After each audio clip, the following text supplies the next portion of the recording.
नमस्कार दोस्तों, आज मेरे साथ हैं ये शाजापुर एमपी के अजय नाम है, इनका नाम है इसाक मोहम्मद।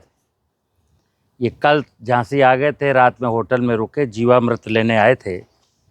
इनके पास 10 एकड़ ज़मीन, इनके पास 5 एकड़ ज़मीन है। तो जीवामृत तो ले लिया है, जा रहे थे तो पूछ रहे हैं कि साहब कुछ हमारे प्रश्न हैं, तो हम आपसे कहेंगे जोर से बोलिए, प्रश्न किसान भाई भी सुने।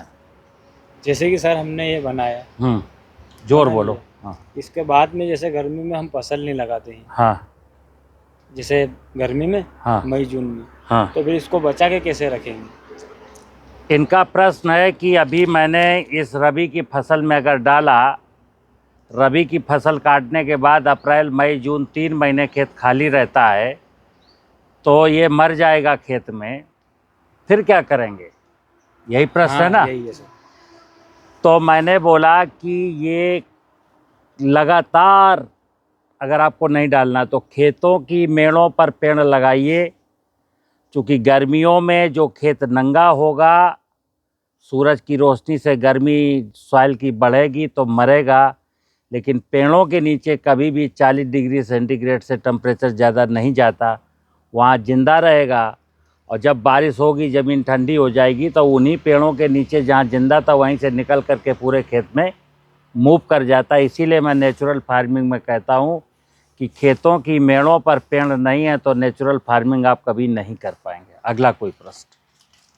ये सर हमने जैसे ड्रम में यहाँ से ले गए हम इसको, और इसको हमने बनाया, तो ये कितने दिन में कंप्लीट हो जाएगा? मतलब कि हमें कैसे पता लगेगा इसका? इनका प्रश्न है कि ये 10 लीटर हमसे ले जा रहे हैं तो कितना दिन में कंप्लीट हो जाएगा। कई सारे किसान ये प्रश्न पूछते हैं कि कितने दिन में बन जाएगा। नॉर्मली मैं वीडियो में कहता हूँ कि इसको बनने में 50-55 दिन लगता है। कब? जब 5 लीटर हमसे ले जाएंगे और 200 लीटर का ड्रम बनाना होगा तो।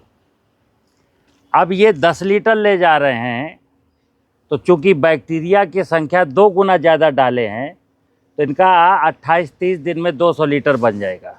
ठीक है ना? अगर आप 20 लीटर ले जाएंगे हमसे, तो ये मानिए कि ये बस 13-14 दिन में बन जाएगा। होता क्या मित्र कि जितना ज़्यादा बैक्टीरिया की संख्या ज़्यादा है उतना ही जल्दी बनेगा, क्योंकि मल्टीप्लाई होने के लिए जामन की मात्रा बढ़ गई तो जल्दी बना। और बताइए। जैसे गर्मी में हम इसको ड्रम में रखेंगे, हाँ। अभी तो हमारे पास कुछ व्यवस्था नहीं है, हाँ, तो इसको ड्रम में मतलब कि कैसे रखेंगे? यूँ गर्मी कैसे निकालेंगे? 4 महीने कैसे निकालना है?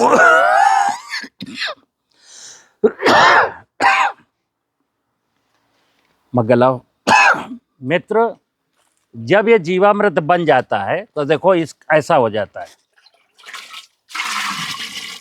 संतरे के जूस की तरह होता है और सड़े हुए मट्ठे की तरह इसमें खुशबू आती है। इनका प्रश्न है कि 2 महीने में या 30 दिन में जब ये बन गया और अब हमको जुलाई में सोयाबीन बोना है, तो इसको कैसे मेंटेन रखेंगे? अभी मैंने बताया कि आज आपकी 21 तारीख है, 21 तारीख को ये ले गए, तो ये मानिए कि 21 फरवरी तक ये 100% ऐसी बन जाएगा। तो बैक्टीरिया जिस गति से मल्टीप्लाई होते हैं, जब ये बन गया मतलब हो गया कि इसमें 10 की पावर 9, अब बैक्टीरिया को बढ़ने की कोई जगह नहीं बची। तो जिस गति से बढ़े थे उसी गति से नीचे आएंगे।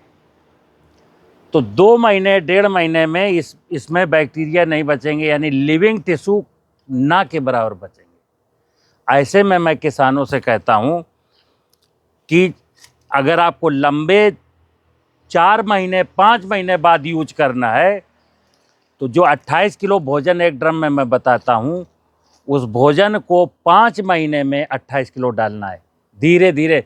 जैसे पहले महीने में इन्होंने बनाया, यूज कर लिया, 10 लीटर बच गया, फिर पानी भर दिया, बनाना है। तो अभी जिसको जल्दी बनाना होता है, मैं कहता हूँ 28 किलो गुड़ या चीनी इकट्ठे डाल दो। लेकिन अभी आपको लेट बनाना है, 4 या 5 महीने बाद यूज करना है, तो क्या करेंगे? पहले महीने 2 किलो चीनी डाला, अगले महीने 4 किलो चीनी डाला, फिर अगले महीने 8 किलो चीनी डाला, फिर अगले महीने 8 किलो डाला। अब आप जोड़ लीजिए जो बच जाए 28 में से, वो आखिरी महीने में डाल देना। तो ये धीरे धीरे स्लो प्रोसेस से ये इनका मल्टीप्लिकेशन होगा। तो जब आप सोयाबीन बोएंगे तब तक ये मैच्योर हो जाएगा। और बताइए। महीने के महीने मतलब कि डालना पड़ेगा, डालना पड़ेगा। हर महीने में मतलब इतना डालना है। आप ऐसे समझो कि हमको टोटल 28 किलो भोजन देना हाँ, है। 28 किलो भोजन देना है। आप महीने के हिसाब से डालो या दिन के हिसाब से डालो, ठीक है। आप हर रोज जो है आधा किलो डालो, क्या फर्क पड़ रहा है? इसमें हाँ। आटा आटा कुछ और कुछ ठीक है ना। हाँ, इसमें आटा मैं जब पहले आज के 4 साल पहले की जो मेरी वीडियोस में मैं आटा भी बताया हूँ कि 5 किलो आटा, 5 किलो गुड़, फिर 5 किलो आटा, फिर 5 किलो गुड़। ऐसे आटा उनके लिए है जो किसान गरीब है या जैसे लेट बनाना चाहते हो ना, तो आप आधा चीनी आधा आटा यूज करो, क्योंकि आटा को टूटने में टाइम लगता है। चीनी तो घुल जाती है पानी में, इमीडिएट बैक्टीरिया का भोजन है। आटा को चीनी में कन्वर्ट होने में 30-35 दिन लगता है। तो ऐसी दशा में आटा यूज कर सकते हैं। ठीक है ना। ठीक ठीक। 28 किलो टोटल भोजन चाहिए। और बताइए। और जैसे अपन खेत की मेड़ पे जो रखेंगे वो कैसे क्या रखना है उसको? क्या खेत की मेरे जैसे पास खाद में मिला के देना इसको? एक और बता दूं किसान भाइयों, हम तो मेंटेन कर लेते हैं, किसान के लिए नो डाउट टिपिकल प्रश्न है। ये आए हैं भूल जाएंगे। हाँ सही है। तो जब ये जीवामृत ऐसा बन जाए और आप चाहते हो कि अब हमें दोबारा झांसी ना जाना पड़े, या अगर जंगल से मिट्टी ला के बनाए हो और इस तरीके का बन गया और आप सोचते हो कि अब हमें दोबारा जंगल ना जाना पड़े, तो आपके खेत में खलिहान में कहीं कोई पीपल का, बरगद का, पाकड़ का, महुए का, जामुन का, नीम का छायादार बड़ा विशाल वृक्ष है, उसके नीचे एक गड्ढा खोदिए, सिर्फ 6 इंच गहरा, मिट्टी हटा दीजिए और उस गड्ढे में अपनी ज़मीन के आधार पर, जैसे इनके पास 10 एकड़ ज़मीन है, ये जीवामृत जरूरी नहीं है कि हम इस ड्रम में ही बनाते रहें। अगर किसी अच्छे पेड़ के नीचे इन्होंने 10 कुंटल 12 कुंटल गोबर की खाद 6 इंच की लेयर में बिखेर दी और फिर ये बना बनाया जीवामृत 15-20 लीटर उस पर फेंक दिया, छिड़क दिया, और उस गोबर को इतनी मोटी पत्तियों से मतलब मल्चिंग कर दिया, बीच बीच में उसको हाथ डाल के देख लेते हैं 5वें 6ठे दिन की नमी कम तो नहीं हो रही। जैसे ही नमी लगे कि 20% से नमी कम हो रही तो पानी का स्प्रे कर दिया, यानी उस गोबर में अगर 20% नमी है तो ये बैक्टीरिया वहाँ निरंतर बना रहेगा। अब आप जीवामृत बनाइए या न बनाइए, वो गोबर की खाद घन जीवामृत के रूप में है। जब आपको 1 एकड़ फसल की बुआई करनी है तो 1 कुंटल वहाँ से निकालिए, खेत में बिखेरिए और जुताई कर दीजिए। अथवा ज़्यादा बनाना है तो फिर ऐसे ही एक ड्रम लीजिए, पानी भरिए और वहाँ से 10-12 किलो वो जीवाणु वाला जो घन जीवामृत था वो इसमें डालिए और फिर चीनी डालना शुरू कर दीजिए। फिर इसी प्रकार का जीवामृत आपका ये तैयार हो जाएगा। यानी कि पेड़ों के नीचे जहाँ अच्छी छाया होती है वहाँ ये जीवाणु हमेशा बने रहेंगे, बस इनको कार्बन मिलता रहे और नमी बनी रहे। ऐसा भी कर सकते। मैं किसानों को हर चीज़ सरल से सरल भाषा में बताता हूँ, क्योंकि वे मेरा मानना है कि किसान हमारी तरीके से मेंटेन करके नहीं रख पाएगा। अगर उसने अक्टूबर नवंबर में गेहूं की फसल में बना लिया था, गेहूं चने मटर में डाल चुका है, 10 लीटर बचा लिया था अगले जुलाई में बोई जाने वाली फसल के लिए, तो वो वास्तव में कई बार अच्छा रह भी सकता है, कई बार ये खराब भी हो सकता है। तो जहाँ किसी को संशय हो, पेड़ के नीचे गोबर डाल करके उसमें बैक्टीरिया को डाल दें। और बताइए। देखिए अब ये इनसे मैंने पूछा कि 10 एकड़ ज़मीन है, इनके पास 5 एकड़ ज़मीन है। मैंने कहा कितना कर्जा है? ये दोनों व्यक्ति कर्जदार हैं।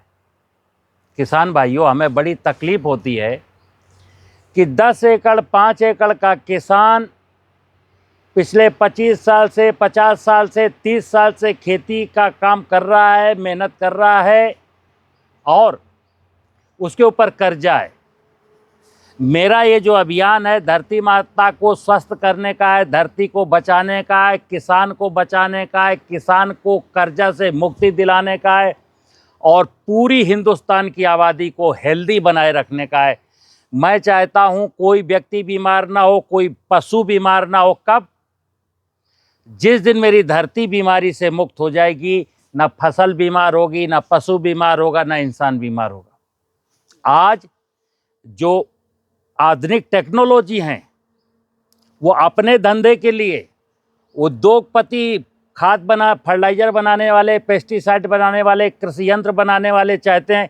कृषि यंत्र बनाने वाला चाहता है कि ज़मीन की फिजिकल प्रॉपर्टीज ठीक ना हो ताकि ये बड़े बड़े कृषि यंत्र खरीदता रहे। फर्टिलाइजर कंपनियां चाहती हैं कि ज़मीन में जीवांश कार्बन ना बढ़ने पाए ताकि मेरा ये पदार्थ, केमिकल पदार्थ बिकता रहे। पेस्टिसाइड कंपनियां वाले चाहते हैं कि किसान की ज़मीन अच्छी ना हो, बायोडाइवर्सिटी अच्छी ना हो ताकि मेरा केमिकल पेस्टिसाइड बिकता रहे। और किसान, अब ये बहुत भारी भरकम उपज है इनके पास, गेहूं भी खूब है, प्याज भी खूब है, लहसुन भी खूब है, लेकिन प्याज सस्ती है, लहसुन सस्ता है, या चलो खूब हो गया तो लागत इतनी ज़्यादा हो गई कि कर्ज पर कर्ज पर कर्ज लेते चले जा रहे। जागिए किसान भाइयों, धरती माता को बचा लीजिए। नहीं, हम नहीं बचेंगे, मेरे आने वाली पीढ़ियां नहीं बचेंगी। इसलिए मैं कहता हूं किसान को 1 रुपया का भी निवेश बाजार से ना लाना पड़े। ऐसी जो बात है वही सत्य बात है। सत्य, सही है। और अगर किसान को, कई लोग ये कंसोर्सिया भी बेच रहे हैं। अब जैसे मैं तो निःशुल्क दे रहा हूं लोगों को, 5 लीटर ले जाओ, 10 लीटर ले जाओ, 20 लीटर ले जाओ, तो बाबा जी का प्रसाद चाय जितना ले जाओ, हमको क्या जाता है, 1,50,000 की चीनी का खर्चा है, ठीक है ना मित्र। जो व्यक्ति कुछ बेच रहा है, अब फिर लोग कह देंगे कि अरे धंधे का सवाल है, बेचे ना तो क्या करें। गलत चीज क्यों बेच रहे हो? सत्य आखिर आम जनमानस को, आम किसान को सत्य कौन बताएगा? और अगर किसान सत्य नहीं जानेगा तो फिर मैं बता दूं, कोई नहीं बचेगा यहाँ। किसान तो कर्ज में डूबा है, किसान भी जहर खा के मरेगा और आम लोग भी जहर खा के मिलेंगे, क्योंकि खेती में हम सारे लोग भोजन ना पैदा करके, अमृत ना पैदा करके, जहर पैदा कर रहे हैं।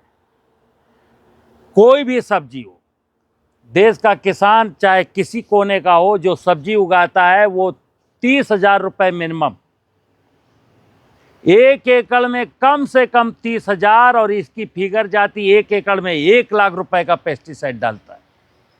यही हाल फल वालों, जो फल की खेती, यही हाल उनका है। 50,000 रुपए से लेकर के 2.5 लाख रुपए तक का प्रति एकड़ जो है पेस्टिसाइड डाला जाता है। अब ये इंसान खाएगा तो बीमार होकर अस्पताल नहीं जाएगा तो कहाँ जाएगा? इसलिए मैं कहता हूँ, सभी किसान भाइयों से अपील करता हूँ और उनसे भी अपील करता हूँ जो मेरे चैनल से जुड़े हैं, मेरे व्हाट्सएप ग्रुपों में हैं। जैसे अक्सर किसान हमको पूछते हैं, साहब आप क्या करें, आप क्या करें, तो मैं कहता हूँ रोज़ एक वीडियो डालता हूँ। मैं चैनल में डेली एक वीडियो डालता हूँ, व्हाट्सएप ग्रुप में डेली एक वीडियो डालता हूँ। किसान रील देखना पसंद करता है, अपने मतलब की चीज़ देखना पसंद नहीं करता। तो कई बार मेरा बीपी बढ़ जाता है। क्या लगता है हमको कि दुनिया ने तय किया है कि हम तो जहर खा के मरेंगे ही, हम बीमारी में ही मरेंगे, मतलब जीवन में सुख शांति आनंद किसी को नहीं चाहिए। हमको ऐसा लगता है, ना नीतियां चाहती हैं, ना सिस्टम चाहता है, ना बुद्धिजीवी चाहते, कोई नहीं चाहता है कि दुनिया का इंसान हंसे। मित्र ध्यान रखिएगा, आप सबसे निचले पायदान के व्यक्ति हैं। कि एक जमाने में खेती को कहा जाता था उत्तम खेती मध्यम बांधने से चाकरी भीख निदान। आज किसान अपनी ज़मीन बेच करके लड़के की नौकरी लगवाना चाहता है, ज़मीन बेच करके शहर में भाग जाना चाहता है, और अगर ज़मीन का कोई खरीदार नहीं हुआ, जब कर्जा ज़्यादा बढ़ जाता है तो आत्महत्या करने की बात सोचता है। ये चीज़ें आएंगी मित्र। इसलिए मैं कहता हूँ खेती का सत्य जानिए। खेती का सत्य है धरती माता। जिस दिन धरती माता की मेड़ बन गई, खेत की मेड़ों पर पेड़ लग गए, उसमें कार्बन की मात्रा 1% से ज़्यादा हो गई, ना पानी की ज़रूरत है, ना फर्टिलाइज़र की ज़रूरत है, ना कोई बीमारी लगेगी, ना कोई कीड़ा लगेगा, कुछ नहीं लगेगा। खेती बिल्कुल ये मानिए कि बीज लगेगा और जुताई लगेगी, बस तब आप खेती में फ़ायदे में आएंगे। मुझे उम्मीद है मेरी बात समझेंगे। नमस्कार।